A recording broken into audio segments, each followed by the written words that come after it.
Good morning. Before I welcome you, I just want to mention that a set of keys was found in this upstairs bathroom this morning. So if you've lost your keys, they're up here. Good morning and welcome to First Parish in Brookline. Welcome to this place, whether you've been coming for decades or just joined us recently. And a very warm welcome to those who are here for the first time. We're so glad you're here with us. It's so good to see everyone this morning. I'm Sally Moore, and I'm one of the worship associates here at First Parish. Our senior minister is Reverend Lisa Perry Wood. First Parish is a welcoming Unitarian Universalist congregation, open and affirming of all people. Whoever you are, whatever your gifts or abilities may be, however you identify your gender or sexual orientation, wherever your life and faith journey has taken you, you are welcome here. If this is your first time visiting us, or you have not done so before, please take a moment to fill out one of the yellow visitor cards that you'll find in a clear plastic envelope on the back of the pew in front of you, and place it in the offering plate as it comes around. This morning is our multi-generational Thanksgiving celebration, with the young people of First Parish remaining in the service and leading many parts of it for us. Nursery care is available for the youngest among us, as needed downstairs through this door. After the service, there will be a potluck lunch in Lyon Chapel and Pierce Hall. All are invited to share in the warmth and bounty of our community. Even if you did not bring a dish today, please join us. There will be plenty for all. We will also be making pies to donate to the Brookline Food Pantry under the capable direction of Bob Williamson. Pie making will get underway in the kitchen as the potluck is wrapping up. Also, please talk to Bob if you're able to deliver pies to the food pantry tomorrow. This afternoon is the annual Brookline Interfaith Thanksgiving service, this year at All Saints Episcopal Church on St. Paul Street at 3:30 p.m. Reverend Lisa will be participating in the service, and all are welcome to join in this multi-faith, multicultural celebration. And now, please enjoy worship together today. Welcome to one and all.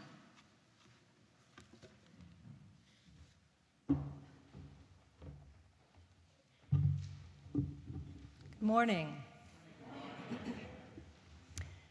Our call to worship this morning is Thanksgiving by Mac Hammond. The one who stands above the bird, their knife sharp as a Turkish scimitar, first removes a thigh and a leg, half the support on which the turkey used to stand. This thigh and leg is set on an extra plate, all the weight now on one leg. They lunge for the wing on the same side of the bird from which have just been removed the leg and thigh. They free the wing enough to expose the breast, the wing not severed but collapsed down on the platter. One hand holding the fork, piercing the turkey anywhere, they now begin to slice the breast, afflicted by small pains in their chest, a kind of heartburn for which there is no cure. They serve a piece of breast, their own breast, rising and falling, and so until all the guests are served, the turkey now a wreck, the carver exhausted, a mere carcass of their former self. Everyone says thanks to the turkey carver and begins to eat, thankful for the cold turkey and for the republic for which it stands. And now, please rise as you are willing and able and join in our opening hymn, number 69. We sing now together. We'll sing verses 1, 3, and 4. 67.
At this time, I'd like to invite members of the OWL class to come forward to light the chalice, symbol of our Unitarian Universalist faith the world over.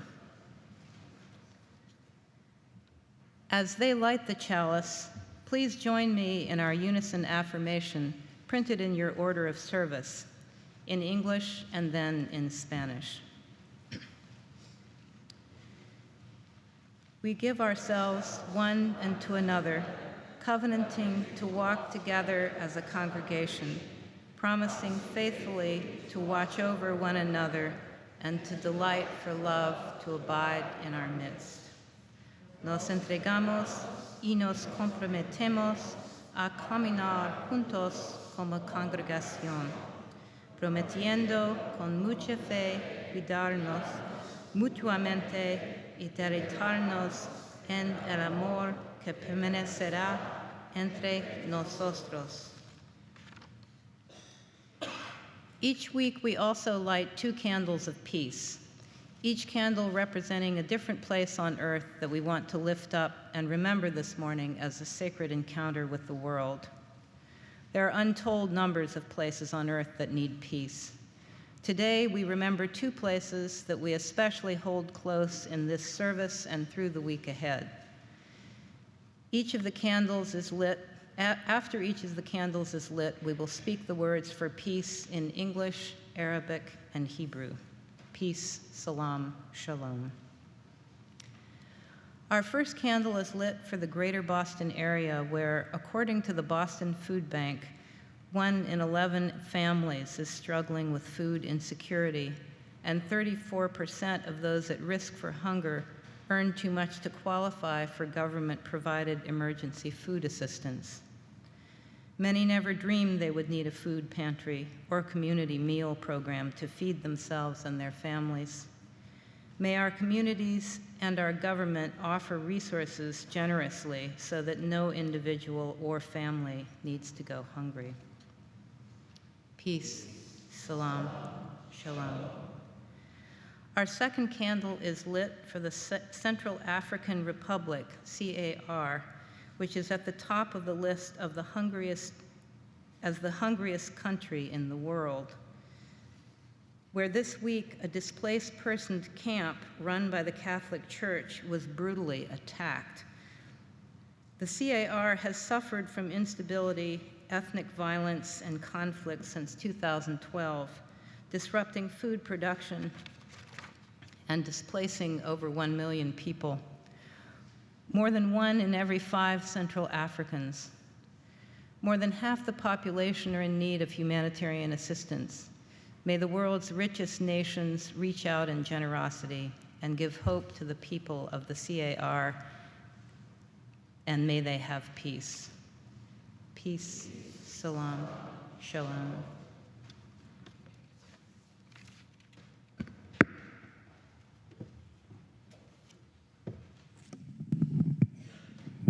I'd like to invite all of our kids and young people to come forward for the Time for All Ages, and especially to invite Jennifer, who is our RA chair, who will do the Time for All Ages with me.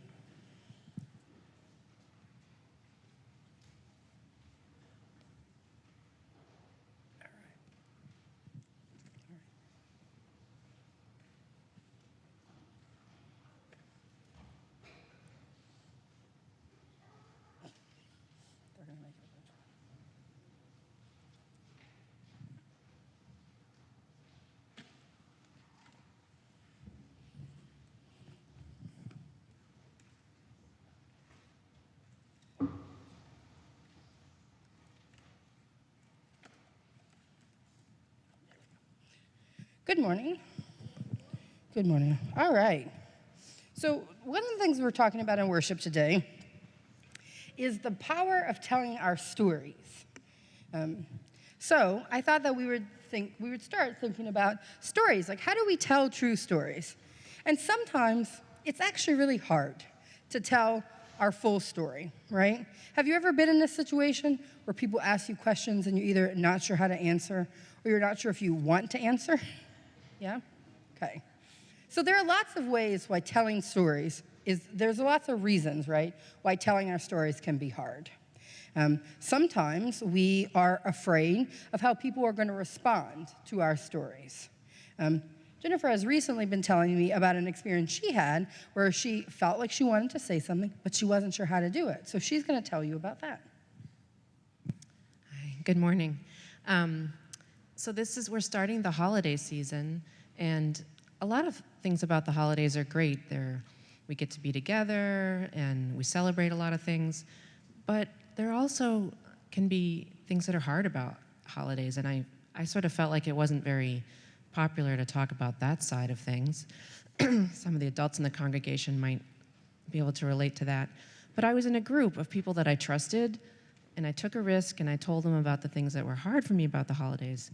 And what do you know? As we ran around the circle, everybody else had a similar story to share. So then I felt good about talking about it, and I felt not alone.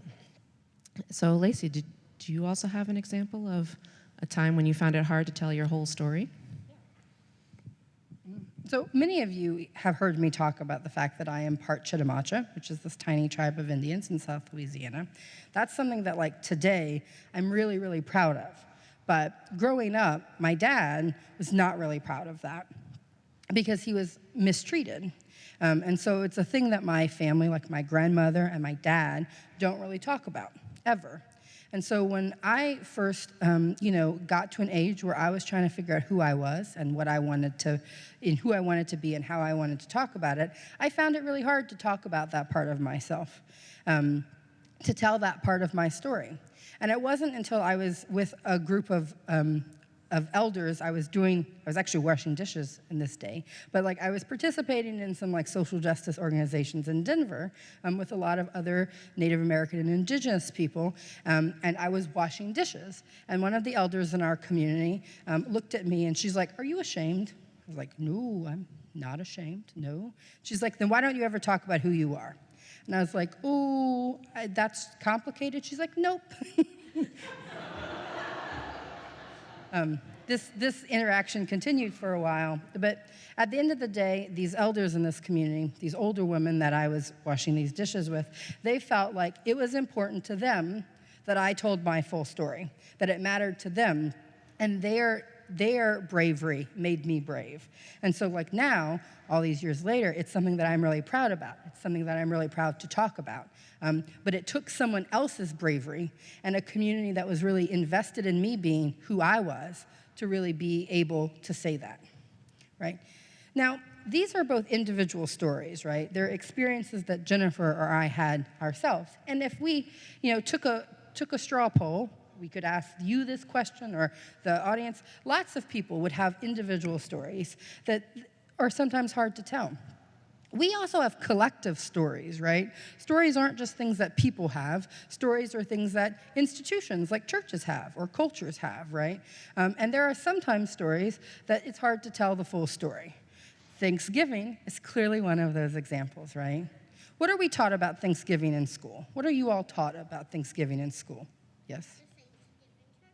Right, yes, we have a turkey, that there's a turkey, and many of us have turkey in our own homes, right? So that's a part of the story that we continue in our homes sometimes during Thanksgiving. Lucas?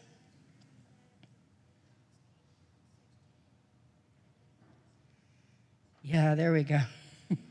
That's what I was, we were taught that pilgrims came here, they had a great harvest, it was great, invited some Indians over, everyone shared a meal, it was really lovely, right? That's actually not the whole story, right? And I think I've actually heard some of you tell me this, right? That you all know other parts of that story, right? What other parts of the story have you heard? Okay, that didn't actually happen, right?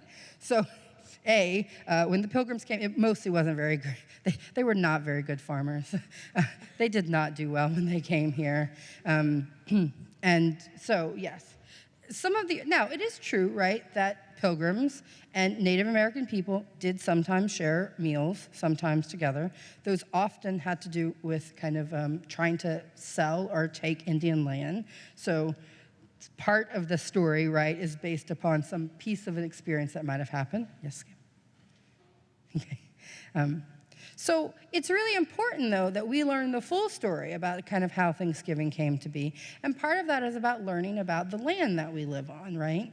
So this church, we think of this as our church, right? And it is. This is our church. It's made up of this community of people. But we also are on land that wasn't ours, even when we first came here. Other people lived, made livings, connected to folks, traveled here on this land, and those weren't pilgrims.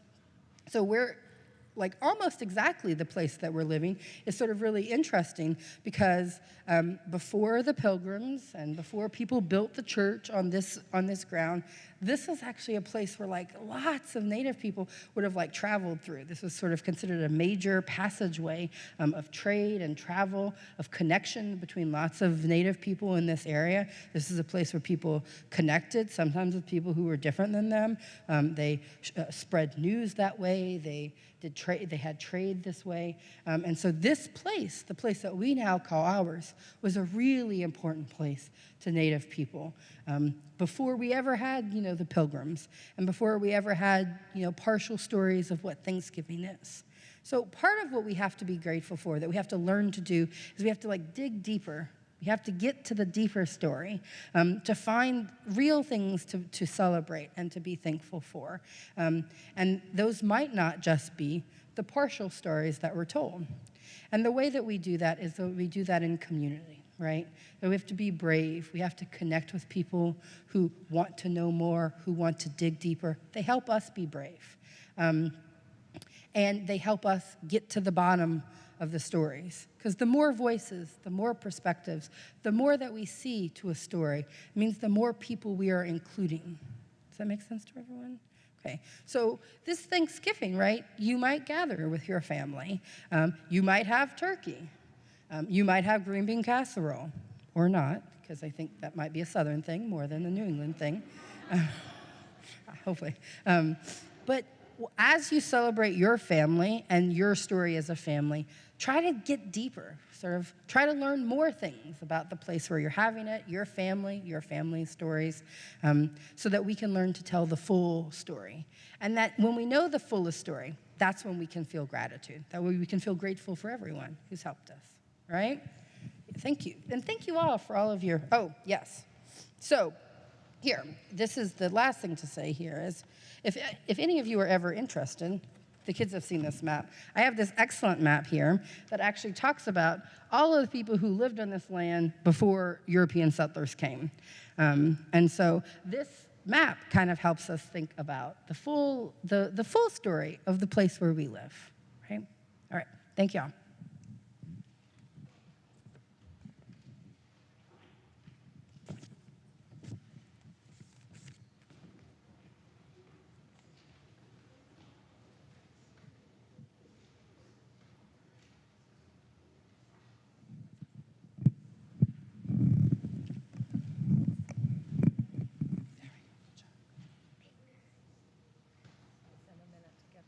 Places there.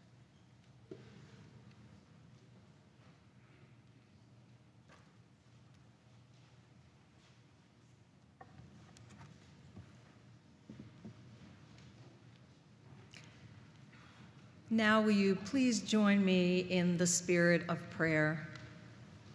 This is a Thanksgiving blessing by Naomi King. Let us join hands and hearts in gratitude on this wondrous day where we have the abundance of our lives before us. We remember this day of bounty, all of those who do not have enough, who are afraid, who are lonely, those who suffer. We wish for the abundance of this world to be shared, for fear to become love, for the lonely to feel welcomed, and for the suffering to know rest and joy. For the labors, the love, the care that gave us the delights of this and every day, we say thanks. For the nourishment of our spirit, the challenges that strengthen us, and the friends we have on the journey, we say thanks. For For all that is our lives, for these good gifts, we whisper, thanks. Overflowing with gratitude, let us shout, thanks. Amen.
Hi, I'm Suvi Carlisle.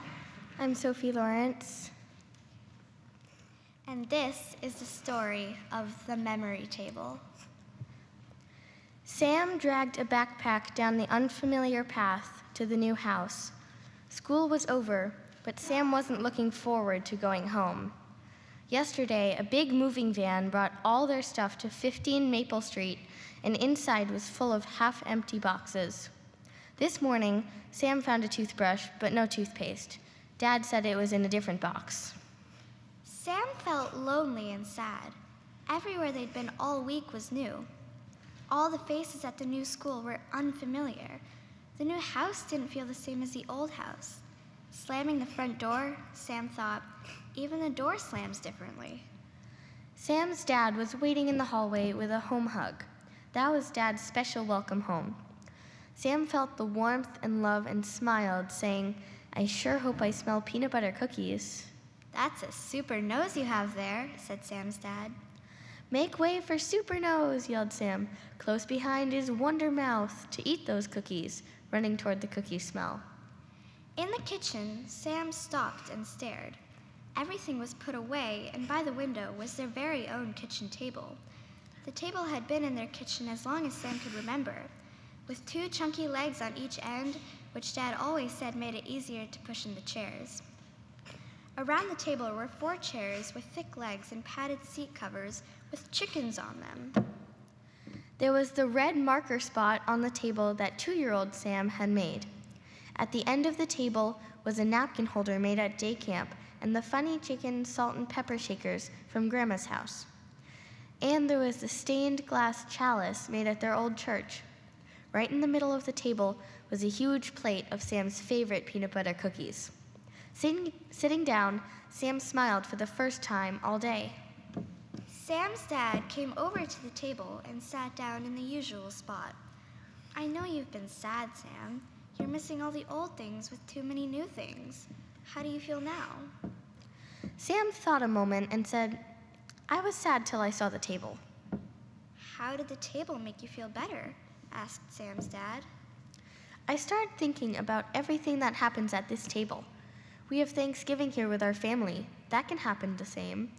And the grace we say at this table will be the same, even in a new place. Sam's dad smiled. What else will continue in our new house? I can do my homework and remember all the times I sat here and learned things, Sam added. Sam, this is the place where old memories meet new ones for our family. Our home is where we eat together, grow together, learn together. Even if where we are is new, good things in our family home don't change. Sam paused. Dad, can we light my chalice so I can remember all the good times at our old church? We're going to find a new church, aren't we? Sam's dad got a match. Yes, Sam, we'll find a new faith home, and the rituals of our new UU church will bring good memories. Let's light the chalice and say our affirmation together.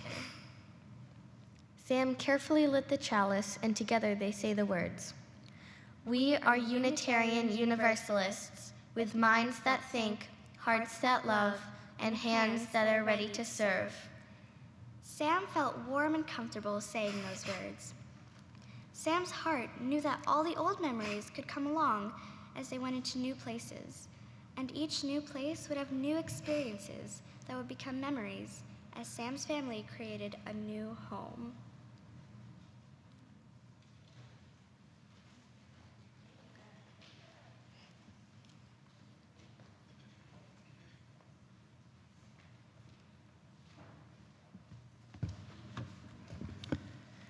Today's offering will go to the Brookline Food Bank, which is seeing even more need to address local food insecurity than ever. Every dollar donated to the food pantry can be stretched by their buying power to buy up to 3 times the amount of food that could ordinarily be purchased. Support for those in need is a strength of our heritage here at First Parish. Please give as generously as you can. The offering will now be gratefully received. If you are visiting First Parish for the first time today, please feel free to let the basket pass you by. We are so glad to have you with us.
will share.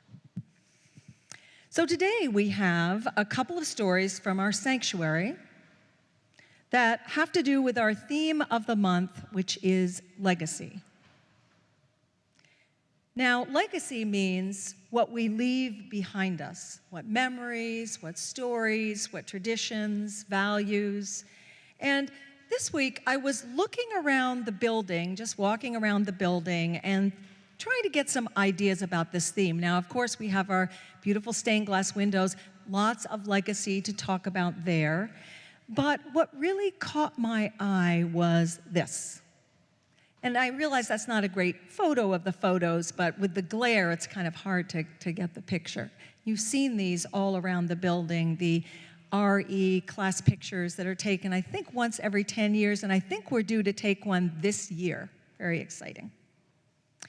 So this is what I think is actually the true legacy of this church, of any UU church, or maybe any church, really. It's our children. It's what we give to them, what they take with us. So this morning, I asked Layla to tell us what she has gotten from growing up as a UU here at First Parish. So I turn it over to you. So I'm Layla, and the first thing First Parish gave me was a place to grow up and to be a kid. I remember summers spent at Charles and Barb's pool with their freezing water, but it was nonetheless enjoyable. And this one particular floaty, that it was a shark that no one ever really stayed on for more than about 10 seconds. Or my first real crush, if you know, you know. Or hiding from my parents in the balcony of Lion Chapel, our pockets lined with clementines, not wanting to go back to the school week filled with homework and tests. We just wanted to stay here, our safe place, our refuge, for just a few minutes more. Or in middle school, deep in the throes of puberty, which is very scary if you forgot. But we just got the added benefit of the 2016 election campaign cycle. And so in this time where we felt like we had to grow up and be stronger and to resist, First Parish gave us a place where we could really just be kids, and we could play, and we could go outside, or we could eat tens of thousands of clementines, and we could just be kids. Another thing that First Parish gave me were some awesome role models. In my 8th grade social justice class, the end of the year project, the big shebang, was to do a 5-minute speech on an upstander that was little known or talked about. And I saw all my friends, and they were racking through CNN and Wikipedia trying to find someone, but all I had to do was turn to my own congregation. And as I started going through the directory, I realized that some of the women that I had grown up with, close family friends, were activists all in their own right. And then it had the really hard decision of figuring out who I was going to do. But it was so amazing because I actually was able to have firsthand interviews with other people in our congregation, like Lily Marcelin and her dedication to women's reproductive justice, or Ann Gilmore, who I ended up doing the project on, and her work with the Mashpee Wampanoag. And it was just so amazing because all of these activists, all of these people, they were in my backyard. They were the people I had grown up with. And it was from these people and this institution that I learned to do what all UU children, it's what the end goal is. It's how to live your morals and how to create change, to break down inequality, and to coexist with people who are different from you. And that's something I learned at First Parish. And it's something that I learned here, and being a kid. There was us at the Christmas pageant. I remember that year I was particularly grieved that I wasn't the Star of Bethlehem, but it is what it is.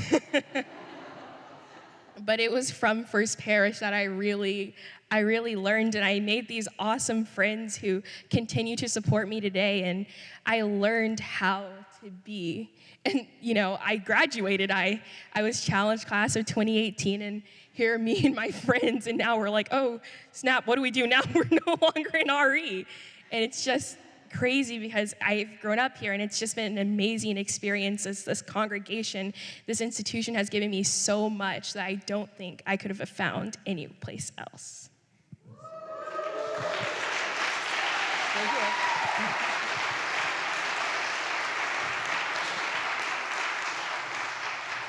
Thank you, Layla. That was one thing that you said to me yesterday when we were talking, that the other thing that you got, and I know you just felt it just now, was love, right? Yeah, the love of this congregation. So I have a story also, and this is a story about someone who grew up as a UU, but not here, at Fallen Church in Lexington, which was my first UU church. So here he is. This is my son Joel. This is him looking like Mr. Cool with his sunglasses on. He does live in Southern California, so he needs the shades. And Joel, I have to say, is a pretty great guy. And he actually started going to RE when he was 4 years old. So he was the youngest of my children to go all the way through RE, right through high school. And Joel is the one who actually thinks of himself as a UU. When he was in high school, he was in a Cambridge School of Weston, and they had a day where kids could set up tables about things that they wanted to tell people about, things they wanted to talk about. And he set up a table about Unitarian Universalism. He had a chalice, and he answered questions, and so he's someone who's just really always thought of himself as a UU. So a few weeks ago, Joel was, one other thing about Joel. Noah's going to give me my next slide. There you go. The other thing about him is that he's a really great uncle. And here he is with his nephew, Callan. And he's also a 6th grade teacher. And he's the kind of teacher and uncle who doesn't mind just getting right down there in the mud puddle with you. So he's a fun guy to have around. So a few weeks ago, Joel was called for jury duty, and he talked to me a couple of times during that time. And he showed up at the courthouse on the first day with 30 other people, waiting to see if they would actually get seated on the jury. And it was a criminal case. And over the next 2 days, he waited with these other people as different ones of them were called out to be interviewed and to see if they would be seated. And as he waited, he told me he got more and more uncomfortable about this role as a juror. And on the second night, he told me, he happened to see his chalice pendant on his dresser. And he decided to put that on, to wear that to the courthouse the next day. Made him thoughtful. And here he is. You barely see the chalice pendant behind his dog Maggie, who had to get in the picture, I guess. So he put the chalice pendant on, and driving there the next day, he thought more and more about it. And what he thought was, how could he, as a UU, believing in the inherent worth and dignity of every human being, and also knowing all that he had learned about the criminal justice system and about the injustices there, how could he pass judgment and take a chance on somebody being sent to prison because of a decision that he might make? And so when the time came for him to meet with the judge, Joel explained his dilemma, and he was excused. He says, I talked to him yesterday, and he says he's still not sure that he did the right thing, but he followed his heart, and he followed his values. And he said that as a UU, he can live with that. So our legacy, all of us, is a legacy of love, just the way Layla and I were talking about yesterday. It's a legacy of love, of conscience, of living our values, and it goes on, it lives on through the young people in First Parish who are helping to lead our service today. Oh, and there's one more thing. This is our friend Ali Baba. He heard how popular he was at the in-gathering service, so he thought he'd make another appearance and wish you happy Thanksgiving. It's supposed to be a turkey costume, I hope you can tell. So, let's see, where are we? What comes next, Layla? Oh, now we have the challengers coming up to lead us in a ritual, and here comes Lacey. Thank you so much, Layla.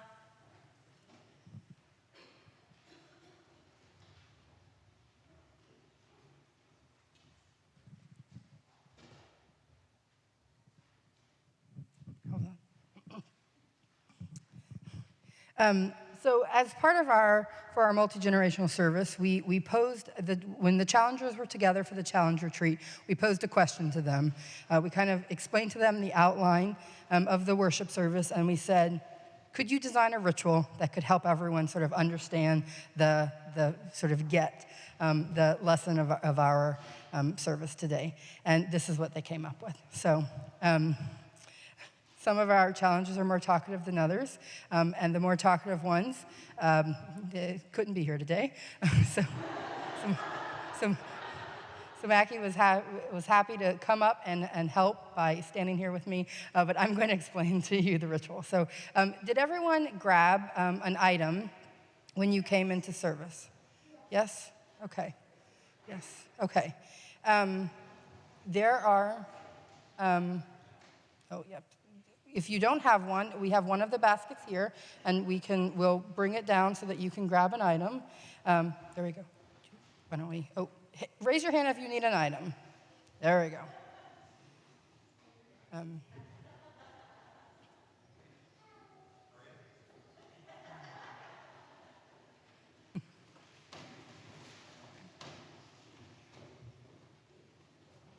we go. Now, while everyone is getting their item, I also want you to find a neighbor, turn to a neighbor, preferably someone that you don't, that's not your family. So that could be a slightly more complicated part of this. But we're actually we're encouraging you in the ritual to actually talk with your neighbor to tell the story. So, Mackie doesn't. This idea was actually initially Mackie's, as much as he doesn't want to take credit for it. But when we asked the challengers, like, what is the best way for us to sort of help encourage people to tell their stories and to engage in talking and truth-telling, their idea was that we should do it, right? As much as we might not like to do it, we should do it. We need to tell our stories. And so if you have a rock, if you have a rock, we would like for you to tell your neighbor a story that's hard to tell, a story that takes some bravery to tell, that you sometimes need help to tell. If you have a twig, the story is like, talk about some way, something that gives you that gives you enjoyment, that you experience gratitude around. So the twig is for gratitude, and the acorn is a story of hope. So where do you see hope in your life? Okay. Pine cone. What did I say? Acorn. Oh. Pine cone. If you have a pine cone, it's tiny like an acorn. If you have a pine cone. So we want you to find a neighbor and tell your neighbor the story. And make sure that you listen deeply to your neighbor's story and hear their story back.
So if you haven't already, make sure your partner has the opportunity to speak now, okay?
Take a few seconds to wrap up.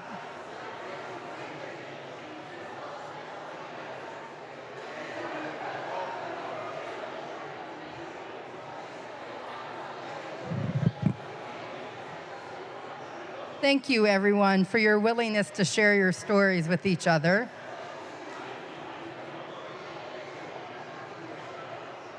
We are very lucky that we have a potluck right after this that will allow us time to continue to talk to one another. Thanks, Lacey. Yes, keep telling those stories.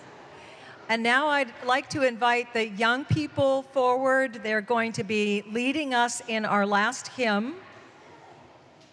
And as they're doing that, as they're coming forward, I'm going to tell you in a minute how they're going to lead the hymn, but as they're coming forward, I just want to say that I want to thank everybody that made it possible for so many of our young people to participate in the service today. The RE teachers and parents and Lacey. And as you all know, this doesn't happen by magic, right?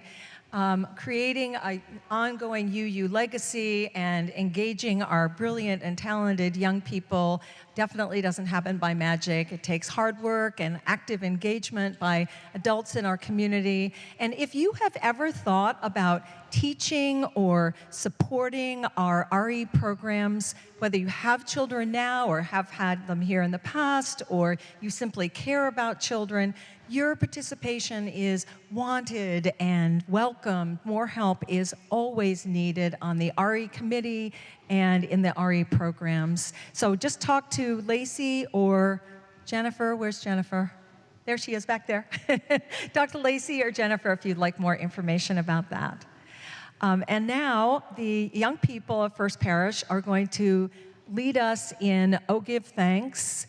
And they are going to lead us responsively. So they will sing a line, and then we will answer them with a line. And back and forth, and we'll do that a few times.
Please join me in our unison affirmation as Reverend Lisa extinguishes the chalice. We extinguish the flame and not the light of truth, the warmth of community, or the fire of commitment. These we carry with us and offer as gifts unto the world.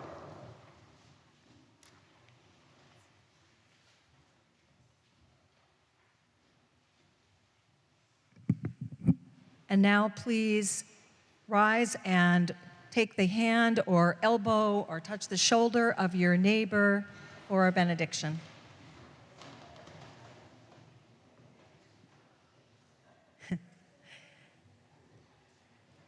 Creator, Goddess, Spirit of life, give us a heart for simple things, love and laughter, bread and wine, tales and dreams. Fill our lives with green and growing hope. Make us a people of justice, whose song is hallelujah, whose name breathes love. My friends, may your lives be a blessing to all those you meet in the world, and may you be blessed. Amen.